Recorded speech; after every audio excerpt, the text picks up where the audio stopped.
सतीश चंद्र मिश्रा को बढ़ावा दिया गया कि भाई ब्राह्मणों को जोड़ा जाएगा, ब्राह्मणों को रखा जाएगा, उनके मान सम्मान की बात करी जाएगी, वो बीएसपी ने की भी। लेकिन सतीश चंद्र मिश्रा या अन्य और जो ब्राह्मण समाज के नेता थे, उन्होंने सिर्फ बीएसपी से लाभ लेना काम किया, जनता को जोड़ना काम नहीं किया। वो उन ब्राह्मण उपास नहीं गए जो बेचारे आज भी खेत खलिहान में काम करते हैं, जो मजदूर किसान की तरह रहते हैं। क्योंकि पार्टी है तो सब समाज की बात करनी होगी। लेकिन मिश्रा जी हुए, मुकुल उपाध्याय हुए, रामवीर उपाध्याय हुए, जो अभी हमारे उत्तर प्रदेश सरकार में डिप्टी सीएम है, वो भी बहुजन समाज पार्टी की जो है सरकार में रहे हैं। तो ऐसे ब्राह्मण चेहरे सिर्फ अपने परिवारों को, अपने बिजनेस सेट करने में लग गए, लेकिन उन्होंने उस ब्राह्मण वर्ग को नहीं जोड़ा जो मान्यवर काशीराम साहब की विचारधारा से जुड़ने का काम किया। क्योंकि जब हम पार्टी की बात करते हैं तो इन्हें तो पहले ही दरकार कर देना चाहिए था। भाई 12 हार गए, 14 हार गए, 17 हार गए, 19 हार गए, और 22 का परिणाम इतना बुरा रहा कि कभी सोचा भी नहीं होगा। इन्होंने 150 सम्मेलन किए, 150 सम्मेलन कि मैं ब्राह्मण को जोड़ रहा हूं। 1-1.5% भी ब्राह्मण नहीं जुड़ा। सगला ब्राह्मण जो है वो भाजपा या समाजवादी पार्टी के साथ चला गया। तो ऐसे लोगों को क्या फायदा जो फ्यूज बल्ब है। हमें दोबारा पुनः बहुजन हिताय बहुजन सुखाय पे आना होगा, ठीक है। और बहुजन का मतलब ये नहीं है कि जो है उसमें सब समाज का सम्मान ना हो। बहुजन का मतलब है जो एक समाज, एक गुलदस्ते में सब भाईचारा मिलकर रहता हो। लेकिन ऐसे लोगों को नेतृत्व देना बिल्कुल गलत है, जो लोग सिर्फ अपने निजी स्वार्थ और अपने परिवारवाद और अपने बिजनेस को सेट करने में लगे हुए हों। उनमें सतीश चंद्र मिश्रा सबसे ऊपर श्रेणी में है, जो कि समाज का, पार्टी का दुरुपयोग करते हैं। अगर बहन जी ने उनको दरकिनार किया है तो बहन जी ये समझ लीजिए कि ये लास्ट मौका है। अगर आपने फिर से कोई समाज को ये दिखाने के लिए कर रहे हैं कि भाई सतीश मिश्रा को हमने हटा दिया है, समाज जुड़ जाएगा। समाज इतना समझदार है, अगर आप उनको पूर्ण रूप से मिश्रा पे विराम नहीं लगाते हैं तो समाज कहीं ना कहीं अपना निर्णय ले लेगा। और रही बात उपचुनाव की कि भाई 29% वोट आया है आजमगढ़ से, तो उसमें पार्टी गुड्डू जमाली की बड़ी मेहनत रही है और लोगों ने अस्तित्व बचाने के लिए वोट दिया है कि काश बहन जी को पुनः सत्ता में लाया जा सके और मान्यवर काशीराम साहब के मूवमेंट को बचाया जा सके और बाबा साहब की विचारधारा को आगे बढ़ाया जा सके। अगर ऐसा नहीं होता है तो परिणाम बुरे हो जाएंगे। तो क्या बहन जी को अब समझ में आने लगा कि हमें पुरानी विचारधारा पे चलना पड़ेगा? कोई बात नहीं, देर आए दुरुस्त आए। हमारे परिवार की मुखिया हैं, बड़ी हैं, हम सम्मान करते हैं उनका।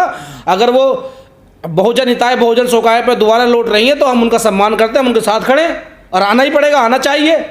नहीं दूरी कहें या फिर ये कहें कि बहन जी समझ चुकी हैं कि हमने 7 से 12 का पूरा जो है लाभ इन्होंने लिया। 27, 22 बत्तियाँ इन लोगों के पास रही, 9, 12 मंत्रालय इनके पास रहे। और उसके बाद अगर हम लोग फिर भी 0 पर चले गए, ब्राह्मण हमारे साथ नहीं आ रहा, तो सतीश चंद्र मिश्रा की करनी और कथनी पर अंतर है। ये चीज़ हमें समझनी चाहिए। तो बहन जी चीज़ को समझी हैं तो ये लाभदायक होगा, समाज को जो है एक अच्छा मौका मिलेगा। क्या जरूरत थी 12, 22 बत्तियाँ देने की? जिस समाज ने पार्टी बनाई है, जिस समाज ने मान्यवर काशीराम साहब के मूवमेंट को खड़ा किया है, जिस समाज ने बहुजन पार्टी के चुनाव चिन्ह हाथी को जो हमारा चिन्ह है उसे घर घर पहुँचाने का काम किया। सैकड़ों ऐसे समाज के बुद्धिजीव हैं जो मिश्रा की सोच उनके यहाँ पानी भरती है। ऐसे समाज के जो है बुद्धिजीवी बैठे हैं कि जितना मिश्रा जी सोचते हैं इसे जाते वो करके दिखाते हैं। जब मिश्रा जी नहीं थे, 6 में आए मिश्रा जी, तो उससे पहले तो पार्टी जो है राष्ट्रीय दर्जा ले चुकी थी। उससे पहले तो मध्य प्रदेश, बिहार, महाराष्ट्र, हिमाचल, जम्मू कश्मीर में हमारे विधायक रहे, उत्तराखंड में रहे। तो ये तो एक खाली एक प्रोपेगेंडा तैयार किया गया कि भाई मिश्रा जी हैं तो सब कुछ है। ऐसा कुछ भी नहीं है। मिश्रा जी हैं तो पार्टी खड्डे में है, मिश्रा जी नहीं है तो पार्टी चट्टान की तरह खड़ी हो जाएगी। आप देख लीजिएगा, मिश्रा जी प्रचार करने नहीं गए ना आजमगढ़ में, तो 29% हुआ ना। तो इससे और रिजल्ट और क्या देखेंगे आप? जहां जहां मिश्रा जी प्रचार करने गए कितना ब्राह्मण आया, और आजमगढ़ की सीट पे इनके बिगड़ प्रचार करे ब्राह्मण आया। वो इसलिए आया क्योंकि वो इनसे नाराज है। जो ब्राह्मण समाज बहुजन समाज पार्टी तरफ ये देखता था कि मुझे लाभ मिलेगा, वो सब लाभ तो मिश्रा जी अपने घर में रख रहे हैं, अपने परिवार घर को मजबूत कर रहे हैं।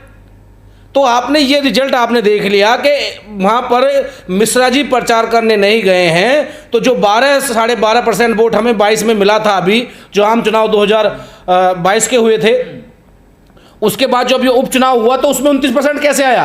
तो इसका मतलब ये है कि समाज ने मिश्रा जी को नकार दिया है, ब्राह्मण समाज ने भी और अन्य समाज ने भी। और बहन जी को ये दिखाना काम किया है कि बहन जी हम आपसे और बहुजन समाज पार्टी के विचारधारा जुड़े हुए, ना कि मिश्रा जी से। तो 29% वोट आने का कारण यही है कि आपने मिश्रा जी को नहीं भेजा। तो मिश्रा जी को बाहर करिए, बहुजन समाज पार्टी को बचाइए। ये जो 29% वोट मिला है उपचुनाव में, क्या इससे लगता है आपको 2024 में कोई उम्मीद जगेगी?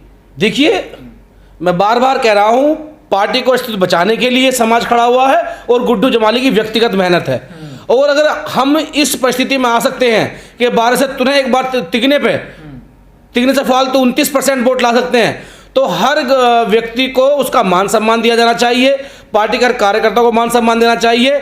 इससे बेहतर परिणाम हो सकते हैं। बहन जी 2024 में है किंग मेकर की भूमिका में आ सकती हैं। अगर वो अपने कार्यकर्ताओं को घर घर ले जाकर काम कर, उनसे बोलें कि घर घर काम करें, उनका मान सम्मान करें। कार्यकर्ता पे अगर कोई भी दिक्कत आती है तो उसकी आवाज़ को उठाया जाए, उसको ये एहसास कराया जाए कि जो उसके आला पदाधिकारी हैं उसके साथ खड़े हैं, जो अभी तक ऐसा नहीं नजर आता।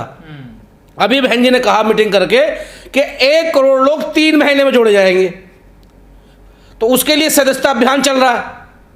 मैं आपको पूरे पश्चिमी उत्तर प्रदेश में मेरे पास कम से कम 300-400 कॉल आ चुके हैं। मेरे पास मेरे फ़ोन में पर्चियाँ रखी हुई हैं जो भेजी हैं। आज भी वही ढस रहा है। बहन जी तो ऊपर से कह देती हैं, जिला अध्यक्ष विधानसभा अध्यक्ष जो हैं उन पर्चियों को थोप रहे हैं कि भैया कोई मुझे इसका जो शुल्क दे दो और पर्ची काट के दे देना। ये नहीं चलेगा।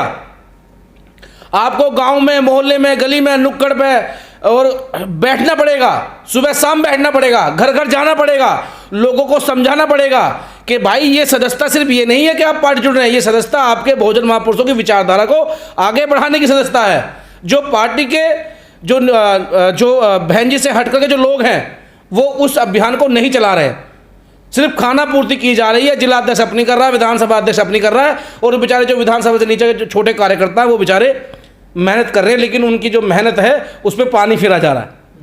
क्या लगता है, जब तक आप हर गांव में जाकर के बैठक करेंगे, हर समाज के लोगों को जोड़ेंगे, पर्चे काटेंगे, ऐसा नहीं है कि किसी ने घर बैठ के ही सनोप, फग्गन, मुकेश, छज्जू ऐसे फलाना फलाना नाम लिख करके डाल दिए और पैसे दे दिए। इससे धन तो जुड़ सकता है लेकिन समाज नहीं जुड़ सकता। समाज को जोड़ने के लिए आपको घर घर जाना पड़ेगा, बहुजन महापुरुषों की विचारधारा को बताना पड़ेगा। जो कुछ असमाज तत्वों ने, मनोवादी लोगों ने, जो नहीं चाहते अंबेडकर का सपना पूरा हो, उन्होंने हमारे समाज में, बहुजन समाज में जहर घोलने का काम किया है। तो उस जहर को ख़त्म करना होगा। तो अंबेडकर काशीराम साहब की विचारधारा, जो साहब ने बामसेब की तरह, DS4 की तरह बहुजन समाज पार्टी को यहाँ तक लेकर आए हैं, पुनः हमें घर घर, डोर टू डोर जाना पड़ेगा। जब जाकर हम 3 महीने में 1 करोड़ का कार्यकर्ताओं का जो सपना बहन जी ने देखा है वो पूरा कर पाएंगे।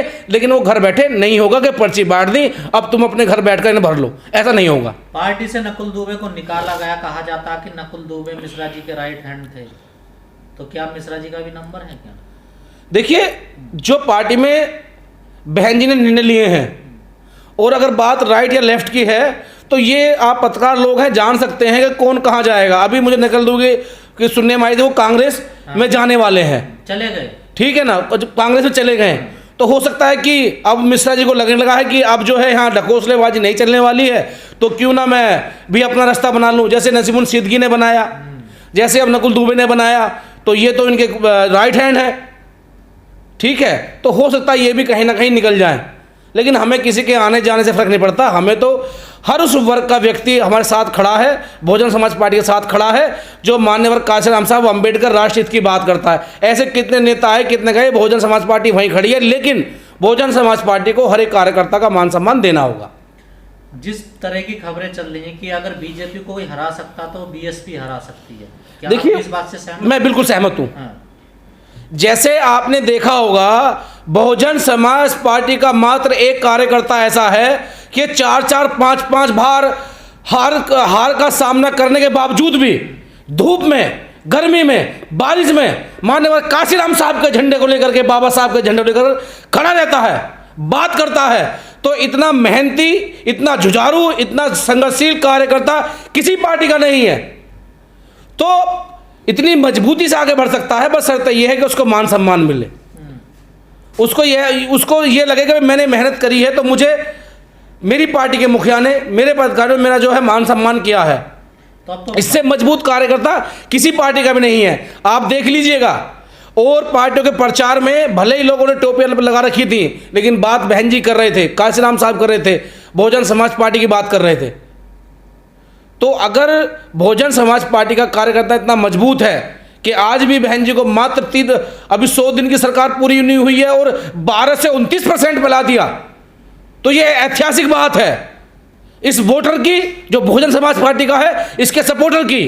तो इससे सीख लेनी चाहिए और पार्टी के लोगों को भी कि ये बहुजन समाज पार्टी कमजोर नहीं है, बस इसके साथ छलावा किया जा रहा है, मिश्रा जैसे लोगों द्वारा गुमराह किया जा रहा है। उनसे बचते हुए आप 2024 में ऐसे परिणाम दे सकते हैं, ऐसे परिणाम दे सकते हैं कि Bahujan Samaj party king maker की भूमिका में आ जाएगी। ऐसा कौन सा स्टेट मुझे बता दीजिए जहां पर हाथी उस प्रदेश की राजधानी में ना पहुंचा हो, चाहे मध्य प्रदेश हो, राजस्थान हो, बिहार हो, उत्तराखंड हो, दिल्ली हो, हरियाणा हो, जम्मू कश्मीर हो, पंजाब हो, यहां तक कि चंडीगढ़ में भी पार्षद चुनकर गए हैं, कर्नाटक हो।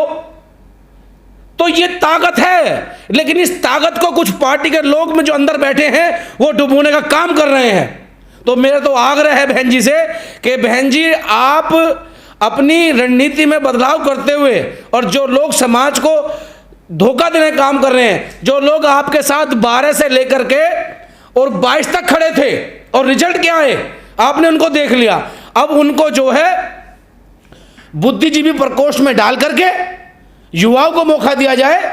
उसके साथ साथ जो और लोग हैं जो कहीं दूर पायदान पे खड़े हैं उनको फ्रंट पे ला करके उनसे मेहनत करा करके रिजल्ट लिया जाना चाहिए।